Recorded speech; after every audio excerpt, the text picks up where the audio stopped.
All right, good morning in Montana. Good afternoon for our friends on the East Coast. How you doing, Senator? I'm doing fine. Thanks for asking. Yes. How about you? I mean, yeah, Another another, another day in paradise. I have one cup of coffee in, and I'm going to need another one. That's for sure. I've Are you got drinking coffee? yeah, I've got a coffee with additional things in it. Um, Wait. Tell us it's more. I'm about a half a pot in. What's in your coffee? My coffee's got creamer with some zest. How's that? I need to get on this. I need to get on this trend. Yeah. Well, Does it that's make good. does it make the day go by easier? No, but it tastes good. Makes coffee taste really good. Oh, okay. Well, that's good. Yeah. We just wanted to hop on here.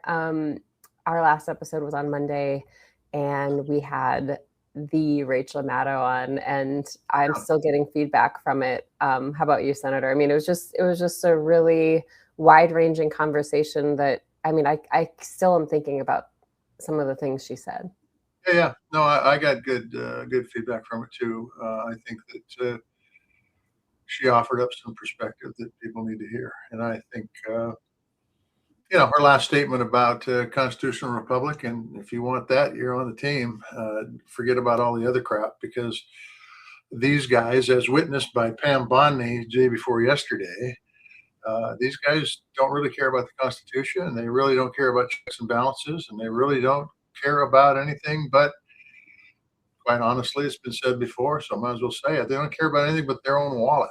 And all the stuff just points to that. From what happened in Venezuela to taking, at least saying they're going to take the oil money and put it in an offshore account in Qatar under the president's name instead of going in the U.S. Treasury, to selling crypto from the Oval Office to, well, you name it. It's a little bit bizarre.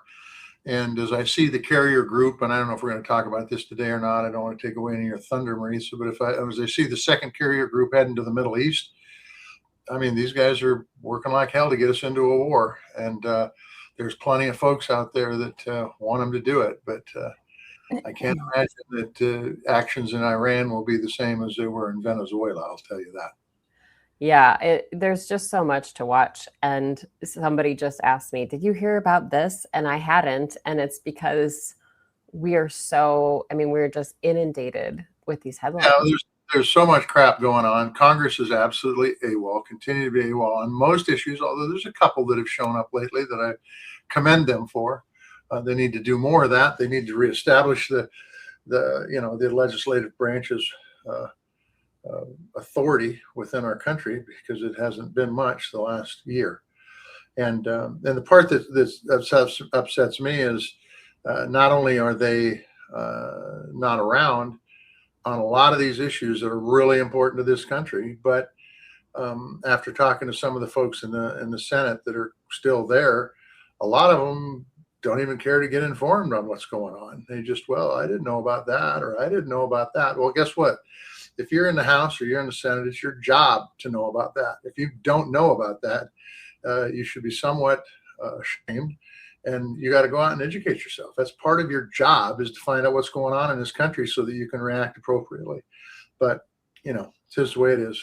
Politics are running the show right now. Yeah, a lot of displays, dramatic displays. Maura's asking about the SAVE Act. We're going to talk about that briefly here in a minute, Maura. But we have to talk about the Attorney General, Pam Bondi. I know it was 2 days ago, but I just keep watching these videos. So the Attorney General had an appearance on Capitol Hill this week. I'm sure many of you have seen it, but it had everything. I mean, there was yelling, there were insults being thrown, deflection. She brought a burn book with insults. And every time a Democratic lawmaker asked her a question, she just went to the burn book and didn't answer the question, or even it appeared to listen to the question. At one point, one of the representatives said she was acting like Jekyll and Hyde because she acted one way when a Republican asked her a question and quite another when a Democrat asked her a question. I do have the tape. Do you want me to roll some of this? Well, the only thing I would add to that, unless you're a Republican by the name of Massey, and then she wasn't Right. very, she was pretty, she was pretty Jekyll and Hyde-ish there. Okay, yeah, go ahead, run the tape, and then All we'll right. get. This is a compilation that the Associated Press put together. Let's run it here. The testimony you're about to give is true and correct to the best of your knowledge, information, and belief, so help you God. I do. Let the record show that the witness has answered. Trump orders up prosecutions like pizza, and you deliver every time. He tells you to go after James Comey, Letitia James, Lisa Cook, and Jerome Powell, the head of the Federal Reserve Board. And I am deeply sorry for what any victim has been through. Will you turn to them now and apologize for what your Department of Justice has put them through? ladies I'm reclaim not their going time. to get in the gutter for her theatrics. I find it. How many have you indicted? Excuse me. I'm going to answer the question. Answer my question. No, I'm going to Yes. answer the question How- the way I want to answer the question. No, Your you're gonna answer theatrics the are question the way I ridiculous. asked it. How Chairman many have you Jordan, I'm not indicted? going to get in the gutter with these people. You can let her filibuster all day long, but not on our watch. Reclaiming- Not on our time. No way. Reclaiming- And I told you about that, Attorney General, before you have- started. You don't tell me. Yeah, oh, I anything, did tell you because we washed saw up what you did in the loser Senate. Lawyer, not even a lawyer. Committee will be in order. I have several questions for you. Who's responsible? Are you able to track who in your organization made this massive failure and released the victims' names? We corrected that within 40 minutes. He was already, you're acting like everybody's trying to cover up Wexner's name. Reclaiming my time. I'm going to answer this question. Reclaiming my time. He It's- was, Mr. this Chairman. isn't how this works. Was the president aware of Secretary Lutnick's ties to Epstein when he chose him to lead the Department of Commerce? Was he aware? Chris Malin was a Border Patrol agent. Okay, so He I'm was going to shocked, conclude and that she the president, in never fact, mentioned did him know about his in ties her because he district. was the next door neighbor. Shame on you. Oh, for goodness sakes. You're this from is a tiny, pathetic. beautiful This is state. pathetic, The Mr. committee will Chair. be in order. I am not asking trick questions here. You The got your American 5 people minutes. have a right to know the answers to this. These are senior officials in the Trump administration. Okay. So that was, I mean, we could have gone on and on and on and on. It So was my- plenty. I'm going to tell you, the tape was plenty long. I was hoping you'd cut it, minutes ago. Now I was probably a It's only minute long. 2 minutes. The one thing cropped into my mind as I was sitting there thinking about when I used to be on the other side of the rostrum. Obviously, she doesn't think if you're a lawyer, you have no credibility in Congress. Okay, if you're not a lawyer, which is just about contrary to every other opinion that I've ever heard in my life. Usually, if you're a lawyer, they look at you a little bit. let's not give all lawyers a bad name here. So I'm not giving all lawyers a bad name at all. In fact, I think that it does do you good to be an attorney if you're looking at the law and reading the law. It gives you a certain advantage. But for her to say you're not even a lawyer, oh God, you shouldn't even have an opinion. Here's the real problem. The real problem is it is Congress's job, and I can't help the ones that didn't ask any questions. It is Congress's job to find out what's going on in the administration. Obviously, she came into that hearing and she thought her job was not to answer any of the questions and to try to monopolize the time as much as possible so that fewer questions were asked. She thought, as by her own statement, she isn't going to answer your question. She'll answer her question, which isn't the way it works. And the chairman was so weak. Sorry about this, Jordan, but you were so weak that you never kept it in order. You never kept it focused. Your members on that committee, both Democrats and Republicans, are the chairman's members, and it's the chairman's job to make sure that those folks that are behind the rostrum, Bondi in this case, answer the question and just don't pivot out of every question, unless, of course, you're just there like Bondi is to represent the administrative branch, even though you're in the legislative branch. I mean, it just sucks. I'll just tell you, it just sucks. I mean, the truth is that whole thing was a fiasco. Didn't make any sense whatsoever. She went in with an agenda that she wasn't going to tell them one damn thing they didn't already know, and wasn't going to admit to anything. Wasn't going to tell the victim she was sorry, and then blame it on the previous administration. Everything. Well, I just want to tell the folks out there, when I was in the Senate, which was a little over a year ago, Epstein files were not talked about. They weren't talked about. Otherwise, those questions would have been asked. Now, did the previous AG screw up? Maybe he did. I don't know. But the Well, as truth is, Massey said, this has spanned 20 years. 4 administrations. That's what Massey said. This is Yeah. this. Oh, is it a senator? Here we go. Here we go. Who is it? Hang on for a second. Just I'm muting it. You know, we can't get through an episode of Grounded live without Senator Tester's phone ringing. One of the times, if you're new to us, he had Senator Jeanne Shaheen call, and you know, she even went on. Here we go. Anyway, sorry. Are you back? They hung up. Okay, so question though. Amos is saying, yes, Bondi was wrong about Representative Raskin. He is a lawyer. Yes, you are right. He is a lawyer. So she was saying, you're not even, I think she called him a loser. I mean, just my first question is, you raised 2 daughters. Did either of your daughters ever talk to you like that when they were teenagers? Because that's what I saw. I saw like sassy 13-year-old. None of my kids talk to me like that, boys or girls. Okay. Well, yeah. Okay. Right. I might add this. When I taught first grade music, none of the first graders, second graders, kindergartners, sixth graders, none of them talk like that. The truth is that there was absolutely no decorum whatsoever in that hearing. And she obviously, unlike every other attorney general that's come before her, she obviously isn't the attorney general for the people. She's the attorney general for the president. That's it. That's it. And so if you've got a problem and it goes against the president's point of view, they're going to prosecute you, or they're going to try to prosecute you. If it goes against crimes against the people, for instance, of Epstein files and the women that were standing in that room, well, too bad. You know, we're gonna release the names of the people who were raped, and we're not going to release the name of the people who did it. Right, and that was that's the bottom line. And that is why this administration is so dangerous. They're very dangerous because they don't go with past precedent. They don't go with the last 250 years that made this country the greatest country on earth. And you may argue with that, but I still believe it. They go by their own precedent, and their own precedent is the president. Their precedent is the president. And whatever he does is God. Otherwise, forget it. Nobody else gets representation. Take a look at what they did to Kelly and to Crow, and take a look at what they did to the head of the Fed, and all these folks that they bring up on bogus damn charges, and they're wasting time there. Well, quite frankly, people who are pedophiles are walking, and they shouldn't be. And I don't give a damn what party they're from. I don't care if they got money or they don't. They should not be walking. And it isn't the previous attorney general's problem. It's her problem because she's in that office right now, but she is denying that there's even a problem here.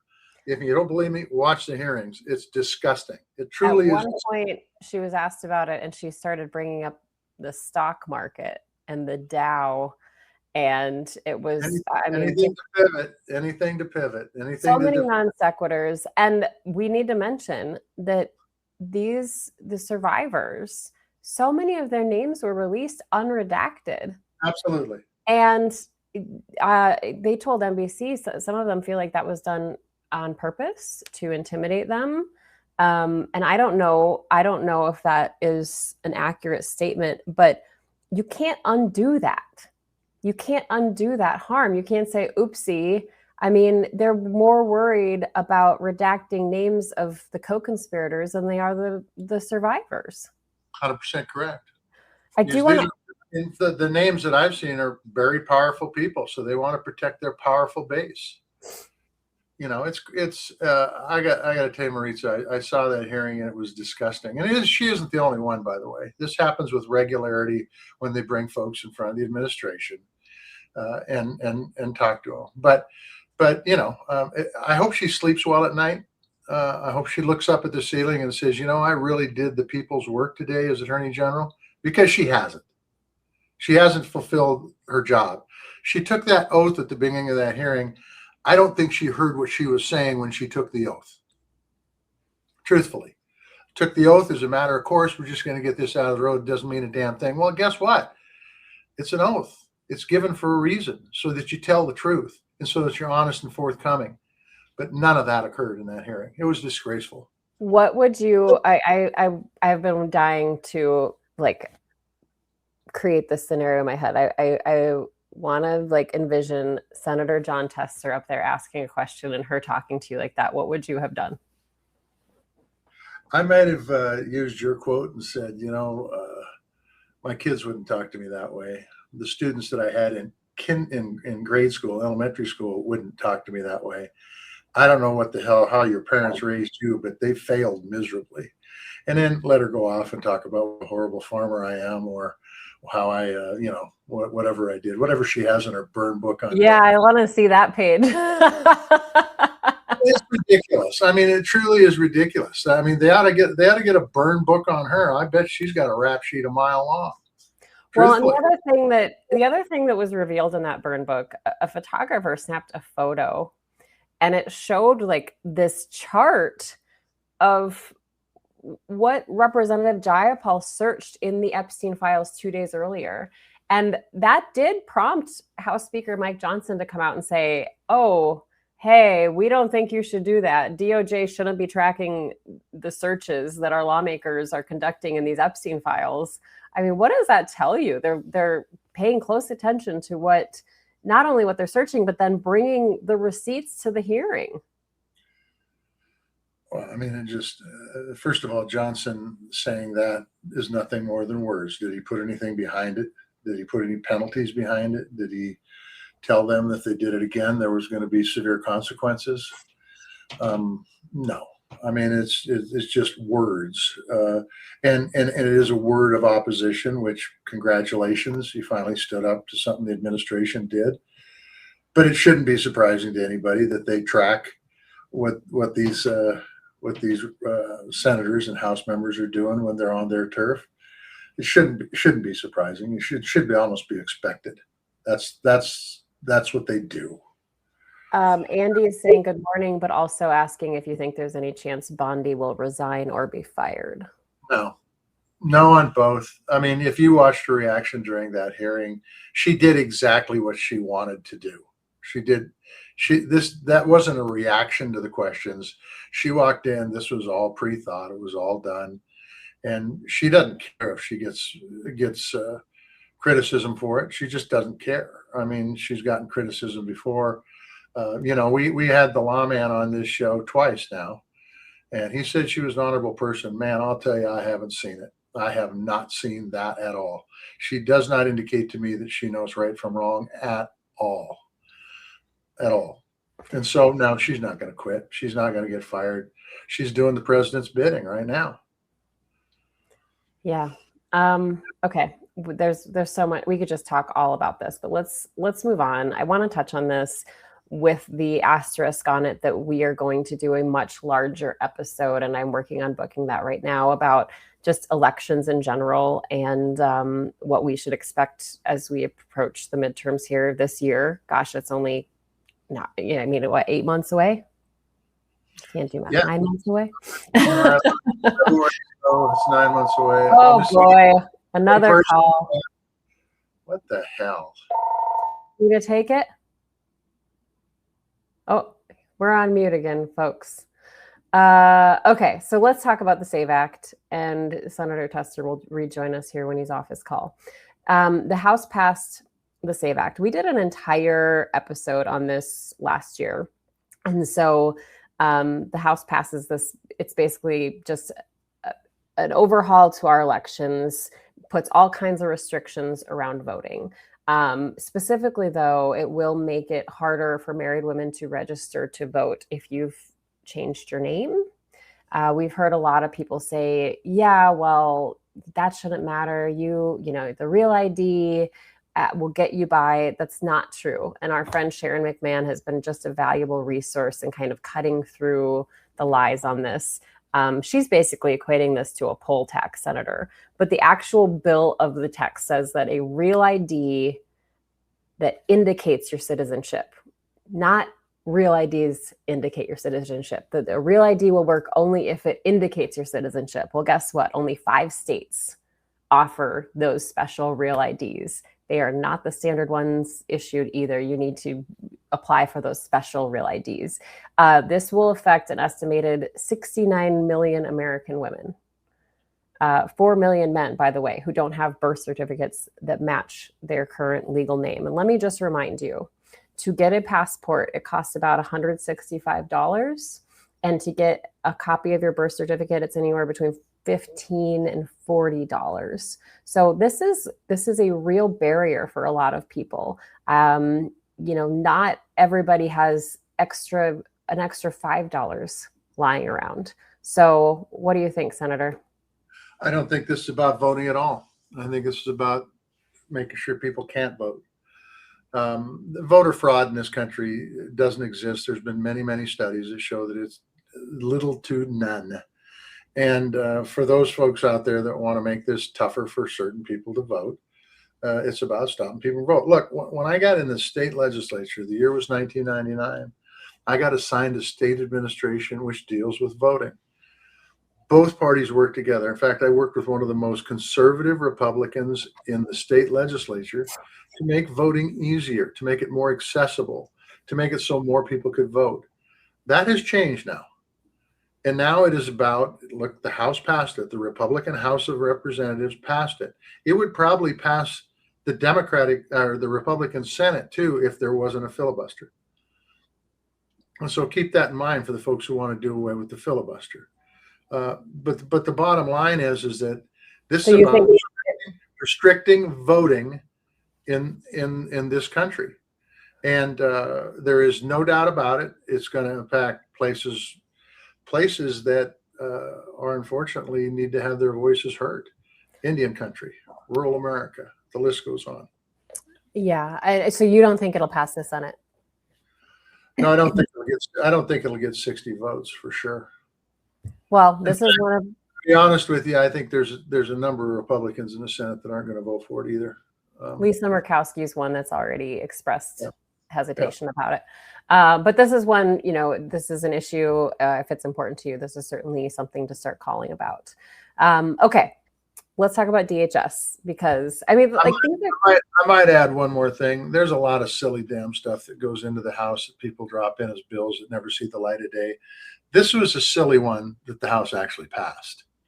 So you need to be concerned about it. Is that a dig on the House, Senator? It is, there's a lot of them. There's 435 of them, and they have some pretty cockamamie ideas sometimes. So, okay, let me just stop for a second because any one of these headlines, back when I hosted a nightly newscast, any one of these headlines could have been the lead story. But we just are going down the list. So we are entering into another partial government shutdown this weekend, specifically this time, the Department of Homeland Security. So I'm so curious about your thoughts on this because Senator John Fetterman, he was the only Democrat to vote to fund this. And he's been criticizing his party, saying that to basically shut down DHS will have no impact on ICE or Border Patrol because they receive tens of billions of dollars in that, what do you call it? Beautiful bill. So that was funded last summer. This will have no impact on ICE or Border Patrol. Of course, the Democrats, they are sticking to their guns here. They want body cameras on DHS agents. They want warrant requirements for searches and home entries, which I thought was guaranteed by the Constitution, but we can talk about that. They also want to prohibit agents wearing masks. And so they kind of view this as their leverage. The concern here from people like Fetterman and Republicans is what about TSA? What about FEMA? But the Democrats say there's just no willingness or has been no willingness to address these concerns about ICE. So what's your take on all this? Well, I don't think it's about funding. Fetterman's right. It isn't going to stop the funding because push comes to shove, the president will pull it out of some other line item, by the way, that normally needs Congress to do. But even in the first term, he did that. And Congress didn't put up a fuss. He'd pull it out of defense, for example, to build a wall. But the bottom line is that this isn't about funding. This is about using warrants, not wearing masks, being identifiable to the people. All those things are what regular police officers do. Normal folks, if you're county officers, your municipal police officers, the highway patrol, all that. And this is the only way that they can get those folks to follow the Constitution and not wear masks, which I think is baloney, and be identifiable going up and down the street. It's just what all other law enforcement does. And to put these guys above it just because they work for the President of the United States is not smart, and it goes against our Constitution. Well, and I've said this on previous episodes, but you come to my door without a warrant and you're wearing a mask. That, like, why would I let you in? And I just worry so much about copycats here. No, I mean it's crazy. It's not smart, and it goes against all our civil liberties, quite frankly. Oh my All right. goodness. This is the last time. How do you know? Okay, we're just gonna keep going on. As a lot of you know, I'm from Minneapolis, St. Louis Park, and I was there reporting a few weeks ago on the ground, as people were being targeted, neighborhoods were being targeted by these ICE raids. Of course, we saw the killing of Renee Good and Alex Preddy there, and just caused massive unrest and people fighting back in the city. Well, yesterday, the White House border czar, Tom Homan, announced that Operation Metro Surge is ending in the Minneapolis-St. Paul area. He said a significant drawdown is already underway. Two things here. People in Minnesota do not completely trust this because they're wondering if this is actually real, if this is true or some kind of trickery. Someone else then asked me, okay, well, if it is true, where are they going next? What's the next target? And as for Minnesota, so many are pointing to the damage that's already been done and damage that will be felt for generations. So what do you think, Senator? Do you think that they're actually leaving? I do, but I also agree with the governor. I think the damage has been done. I think it's generational. I think there's been economic damage done to the city of Minneapolis. It's been really bad. I think it's a prime example. And I know the federal agents say, well, the state wouldn't work with us. I don't believe that for a second. I know the governor personally. He is not an unreasonable man at all, but he's going to follow the Constitution, and he's not going to allow people to go into houses without warrants. And so I think the damage has been done. I think the long-term effects of this in Minneapolis, which is an amazing city. It hurts me to say that since you came from there, but it's an amazing city. And I think the damage is long-term, and it's already done. And it's like they went in, they raised hell, they turned the place upside down, and now they're leaving, and they expect everything to be okay. And I just, I think that's a stretch. I do want to also mention that there's just so much concern. You know, you talk about them leaving the city, but thousands of people were detained and taken. And I think I read that data shows like only 14% had any kind of criminal convictions or history.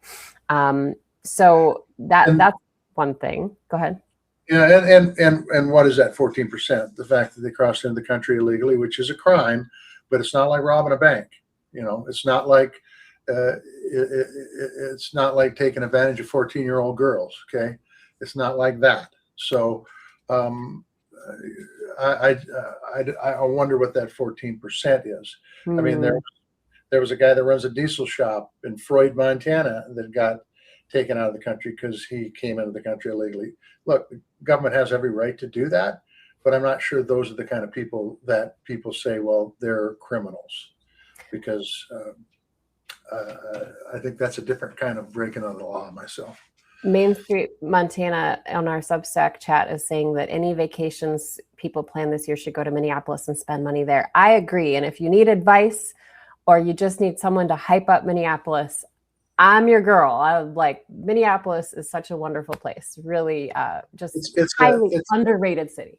it's a hub, so it's easy to get to, you know? Easy to get to. But let's talk about this. Rachel, when you asked Rachel Maddow what keeps her up at night, she really dug into this whole warehouse prison camps situation. These warehouses that are being purchased or attempted to be purchased all across the country. There's been great, significant pushback. But we also need to talk about the current detention centers and the facilities that are in existence. And I want to put this up because Representative Jamie Raskin, who is a lawyer, I will just put that out there. He went to do an oversight visit of an ice field facility in Baltimore. And he posted this and he said that the staff that he met with respected his right to visit, but he said what he saw was disgraceful. He said that they saw 60 men packed into a room, shoulder to shoulder, 24 hours a day with a single toilet in the room and no shower facilities. He said they sleep like sardines with aluminum foil blankets. Whether it's for 3 days or 7 days, nobody would want a member of their family warehouse there. And he said that the room set aside for dangerous criminals and violent offenders was empty. So this is one facility. I'm reading ProPublica has done just incredible work digging into investigating some of these facilities. I read some of their work that said that the kids at Dilley in Texas have worms crawling through their food. We're hearing of measles outbreaks. We're hearing of just really awful conditions as far as hygiene goes. So I pay attention to these stories because this is happening right now in our country, across the nation. Yeah, and Jamie Raskin, even though he's a lawyer, should have no reason to lie. He's going to bring forth the information that he sees, and if this seems wrong to you, then I think you're part of the vast majority of Americans that at least want people treated humanely. It's unfortunate that the administration dehumanizes people. It's dangerous too, very dangerous. Okay, my last headline to talk about today is another friend of the show, former guest, your friend, Senator Mark Kelly. A federal judge blocked the defense secretary, Pete Hegseth, from punishing Senator Kelly over the video that he and 5 other members of Congress, 5 other Democrats, made, which basically reminded folks in the military that they do not have to follow illegal orders, that they should not follow illegal orders. This order that the judge issued, 29-page opinion, 29-page opinion. It is just temporary until this goes through the full court process here. But the judge basically said that any attempts by Pete Hegseth to discipline Mark Kelly blatantly violates his First Amendment rights. And the judge used exclamation points throughout this 29-page opinion. Let's just mention, before we call him a liberal activist judge, this was a judge that was appointed by President George W. Bush. And it wasn't long after that we heard from Secretary Pete Hegseth, who said this will be immediately appealed. And he wrote, "Sedition is sedition, Captain." And he put captain in quotation marks. Also worth mentioning related to that video that that a grand jury this week also rejected attempts to indict the other members in that video. Yeah, we started this conversation talking about Pam Bondi, a cabinet member, and now we're talking about Hegseth, another cabinet member. I've said on this show before, I don't think that you could find a more ill-equipped group of cabinet secretaries and attorney generals than this group. I think Hegseth is unfortunately way out of line on this. These are words that he's actually said himself. But he's been told that anybody who challenges the president, and I think this illegal order thing for the military also applies to illegal orders in other agencies. And I think that's what upset him so much. And I think that this is unfortunate that Hegseth can't push back even a little bit and say, you know what, Mr. President, I actually said this a few years back, word for word, almost verbatim, of what Kelly and Crow and the others said. But nonetheless, I think the judge made the right decision. The other thing I would say is this, and we always do this, we always say this judge was a George Bush appointee or a Bill Clinton appointee or a Barack Obama appointee or a Trump appointee. You know, judges are supposed to call balls and strikes based on the law, not by who appointed them. And unfortunately, that's kind of gone away with some of the Trump appointees. And I think that that's also very, very harmful to our democracy and very, very dangerous. Our Substack community has some clever jokes because Main Street Montana said, "You'll like this, Senator. I think you might steal this. It's more of a junk drawer than a cabinet." Yeah, no, I mean, look, it's I don't know how you find these people. I usually you look for people, if you're in a position of leadership, you look for people who are smarter than you are. That's not what he did, and that's a low bar to start out with. Robin Butler Hall is asking us to get the story of the diesel mechanic from Freud, Montana to Rachel Maddow. This was a man who was basically detained in that community. The community fought back. I will tell you, Robin, that I already saw Rachel Maddow repost a story about that. So it's on her radar. That's what we have for headlines today. We are finalizing our plan for the show next week. Senator Tester is going to be traveling a lot this month, so we are working around his schedule.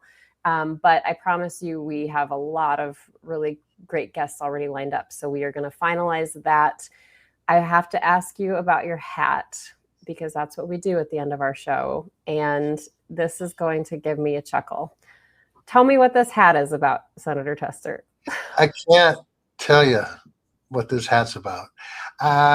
And I think there's a disadvantage. Well, tell me how you chose this hat. I've got hats for the last 50 years. Okay. Farmers wear hats. I mean, they're like a walking billboard. And so I got a bunch of them, and you get so many you can't wear. So I just put them in a bag, and I got a lot of hats. Let's just put it that way. And this is one of the hats that I probably put in a bag 20 years ago. Yeah, I bet that's right. I bet that's right. 20 years ago. And I pulled it out, and I don't know what it means. I hope it doesn't have anything to do with the Epstein files. That's all. Well, I can't say. I mean, it seems like everything has to do with the Epstein files. But Von Dutch, this is a Von Dutch hat. This is a hat that was very, very popular in the early 2000s. I'm a style setter. I'm a trendsetter. You know, yes, I'm bringing it back. You're just 24 years late. That's okay. That's okay. What's old is new again. I think the young kids will think you are very cool. That's all that matters. Say. I think they say you're peak. You're peak. I'm peak. Yes, that's what they would say. I'm not the bomb. No. Oh boy.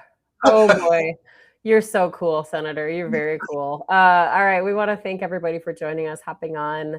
Again, we have some really exciting things planned in the next couple of weeks. We will reveal more next week, but we want to thank you for joining us. Again, we want to thank Rachel Maddow for just an incredible year anniversary show with us, and thank all of our new followers who joined us from that episode. We were starting off another year here, so let's do it. There's a lot of work to do. Let's keep going. We want to thank Pearl Jam for letting us use their music in our show, which is just incredible. And we want to thank all of you, our listeners. You can find us on Substack, Blue Sky, Instagram, YouTube, and wherever you get your podcasts. Wait, one quick comment. I can't let this go. It just came in. If Tester ran for president, he would have won. What do you think about that, Senator? She must be talking about a battery tester, you know. All right. We want to thank everyone. I hope you have a good weekend, and we will check in next week. Tally ho. Oh, I pressed the wrong button. There we go. Let's do it.